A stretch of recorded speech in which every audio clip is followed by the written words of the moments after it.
Las trayectorias de esfuerzos permiten representar diferentes caminos o diferentes condiciones de aplicación de carga en los suelos.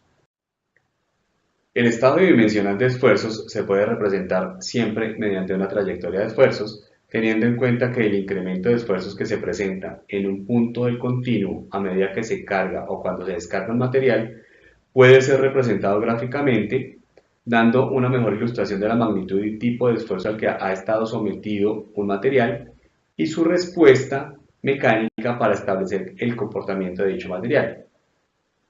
Si es macizo rocoso o de un suelo se conoce la trayectoria de esfuerzos, va a resultar más evidente establecer su posible comportamiento ante un proceso de carga. Las trayectorias de esfuerzos nacen porque en muchos casos es necesario representar varios estados de esfuerzos. En este caso va a resultar poco práctico trazar varios círculos de Moore en un mismo diagrama, siendo necesario entonces utilizar otros puntos que representen las mismas condiciones de esfuerzos.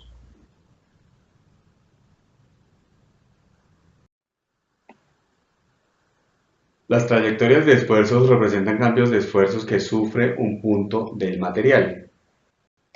También podría hablarse de trayectorias de deformaciones, pero normalmente las trayectorias están referidas a esfuerzos. En el caso de la figura, los ejes coordenados son el esfuerzo vertical o esfuerzo efectivo vertical y el esfuerzo horizontal o esfuerzo efectivo vertical. Estos podrían determinar una trayectoria específica de esfuerzos. En las trayectorias de esfuerzos siempre se ilustra el estado inicial y luego el estado final mediante un vector. En una trayectoria de esfuerzos geostáticos efectivos, la pendiente de la línea de trayectorias corresponde al coeficiente de presión lateral de tierras en reposo. En otro ejemplo, para revisar los resultados de un ensayo triaxial, tendríamos una primera etapa de compresión isotrópica en donde el esfuerzo vertical aumenta hasta la falla. En este caso, la trayectoria de esfuerzos tendría una inclinación de 45 grados. Para el mismo ensayo triaxial, en la etapa de consolidación, se genera un exceso de presión de poros que se va disipando. En este caso, la trayectoria de esfuerzos totales sigue una pendiente mucho mayor que la trayectoria de esfuerzos efectivos, teniendo en cuenta que la pendiente de la presión de poros es 45 grados, los dos vectores o la suma de los vectores trayectoria de esfuerzos efectivos y presión de poros darán como resultado la trayectoria de esfuerzos totales.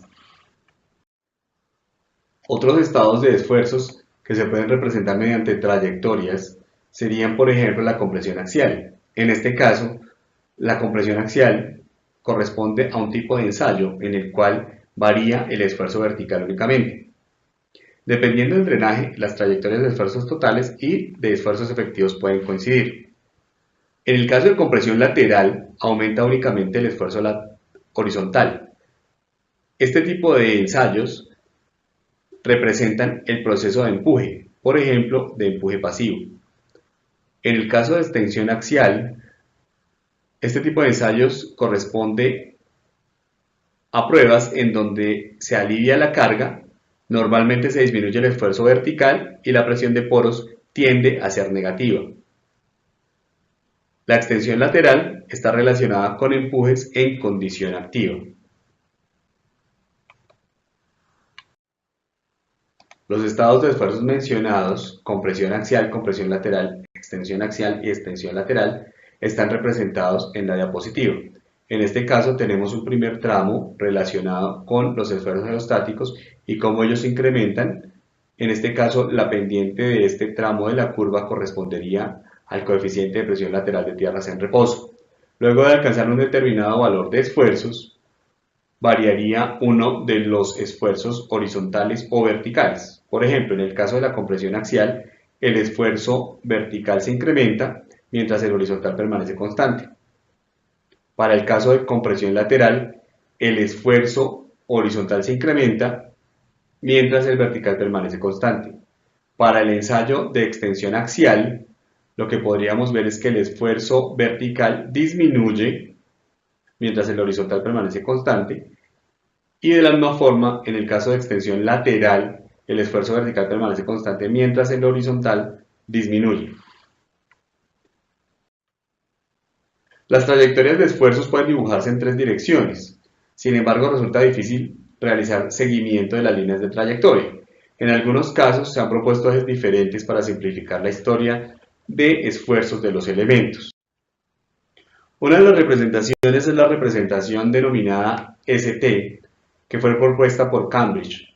En este caso, se trabaja con el esfuerzo vertical y con el plano medio entre los dos esfuerzos horizontales.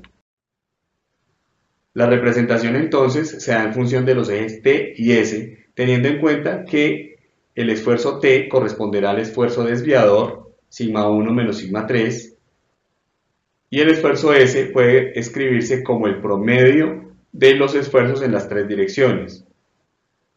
Para el caso de condiciones efectivas, el esfuerzo S es el esfuerzo octaédrico, que en este caso es el promedio de los tres esfuerzos efectivos principales, o para el caso de esfuerzos estáticos podría escribirse el esfuerzo S en función del esfuerzo vertical y dos veces el esfuerzo horizontal, como su promedio. Y el esfuerzo T correspondería a la diferencia entre el esfuerzo vertical y el esfuerzo horizontal. Una de las representaciones más utilizadas es la representación propuesta por el Instituto Técnico de Massachusetts. En este caso se trabaja con planos PQ. Este permite representar de manera más sencilla esfuerzos bidimensionales. El valor del esfuerzo P corresponde al promedio del esfuerzo principal mayor y el esfuerzo principal menor. El valor del esfuerzo P efectivo corresponderá al valor del esfuerzo P en totales menos la presión de poros, y el valor del esfuerzo Q, que es igual en condición total o efectiva, corresponderá al desviador medio, es decir, sigma 1 menos sigma 3 sobre 2. Si se relaciona en función de esfuerzos geostáticos, el esfuerzo P en totales corresponderá al promedio del esfuerzo vertical y el esfuerzo horizontal. El esfuerzo P' corresponderá al promedio de los esfuerzos efectivos vertical y horizontal, y para el caso del valor de Q o el esfuerzo Q, corresponderá a la diferencia entre el esfuerzo vertical y el esfuerzo horizontal tomado en totales o en efectivos. Algunas representaciones de etapas de ensayos o de diferentes ensayos. Por ejemplo, en el ensayo triaxial, la etapa de consolidación representada mediante una trayectoria de esfuerzos en el diagrama PQ. Puede verse que en la etapa de consolidación se genera un exceso de presión de poros que se va disipando y que la presión de cámara es la misma en todas las direcciones. En este caso, el valor de P0 corresponderá a la presión de cámara y el valor de Q0 será nulo. Por eso, la trayectoria de esfuerzo se da solamente sobre el eje P. En la etapa de falla, por ejemplo, podrían representarse varias condiciones. Condiciones como las mencionadas anteriormente, de compresión axial, compresión lateral, extensión axial y extensión lateral.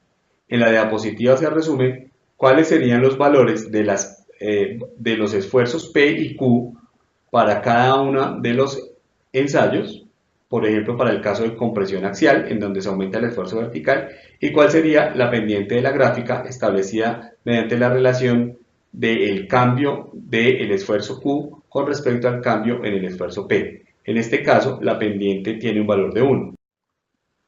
Mismo caso para compresión lateral, en donde se aumenta el esfuerzo horizontal, teniendo en cuenta que la pendiente en este caso sería menos 1. Extensión axial, en donde disminuye el esfuerzo vertical con pendiente 1. Extensión lateral, donde disminuye el esfuerzo horizontal con pendiente de menos 1. Por último, es importante ver que la envolvente de Mohr-Coulomb puede relacionarse con la línea KF o envolvente de trayectorias, viendo que la envolvente de Mohr-Coulomb es tangente a un determinado círculo de Mohr que representa un estado de esfuerzos y que la envolvente de trayectorias pasa por el punto de cortante máximo. Pueden establecerse las relaciones que se presentan en la diapositiva en el recuadro blanco, en donde el esfuerzo cortante, por el criterio de Mohr-Coulomb, puede escribirse como la suma de la cohesión más el esfuerzo normal por la tangente del ángulo de fricción, y en el caso de las trayectorias de esfuerzos, el esfuerzo Q, que es el desviador medio, corresponderá a la suma de A, que será el intercepto con el eje del desviador medio más P o el esfuerzo P por la tangente del ángulo de inclinación de la línea envolvente de trayectorias.